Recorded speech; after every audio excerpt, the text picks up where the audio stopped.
पेट है या वो चीज़ें मैदा जो है स्टमक, जिससे गुजर के हमारा सारा खाना जब जाता है वो डाइजेशन का जो अमल होता है वो आपके स्टमक के अंदर ही होता है, फिर वो आगे जाके डिस्ट्रीब्यूशन होती है कि खाना हजम हो गया नहीं हुआ वहीं रह गया।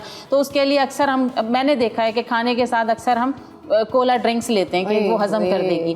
वो हजम करने के लिए नहीं है, वो फैशन के लिए। मैं कहती हूँ वो किसी चीज़ के लिए भी नहीं है, वो फैशन के लिए है बस। मुझे लगता है हुमैरा अगर एक बार इनको वाकई में सच पता चल जाए ना कि ये जो हम खा रहे हैं उसका जो असर हमारे अंदर गट में हो रहा है उससे क्या नुकसानात हो रहे हैं, तो यही तो बात डर जाएंगे। सबसे बड़ी चीज़ है कि अवेयरनेस हर एक को है भी और होनी भी चाहिए। नहीं देखें, मैं बताऊँ अवेयरनेस क्या है, ये अनहेल्दी है ये हेल्दी है, अच्छा नहीं कोल्ड ड्रिंक्स तो नहीं पीनी चाहिए, अच्छा जी शुगर तो नहीं लेनी चाहिए, इतना ही पता है। इतना ही वो पता कर क्या रहा है अंदर आपके गट में, और गट में ही क्यों कर रहा है वो, बिल्कुल जाई सब कुछ वहीं रहा है। बिल्कुल। अब आप ये देखो ना, बहुत सी मैंने ड्रिंक्स ऐसी देखी हैं जो जंग उतारने के लिए ड्रिंक वो यूज़ कर रहे हैं। वो अब वो अगर आपके सामने ये प्रोसेस नज़र आ रहा है आपको, तो वो आपकी ग़िज़ा की नालियों का क्या हशर कर रही होगी वो चीज़। फिर शुगर का कंटेंट कितना है उसके अंदर, बेकरी आइटम्स, ये वो चीज़ें हैं जो कभी कभी इस्तेमाल के लिए आपके लिए हैं, ठीक है, ये कभी कभी जायके के लिए ये आप कर लें। लेकिन ये है कि इसको अगर आप आदी बना लेंगे, अपनी लाइफ का हिस्सा बना लेंगे ना,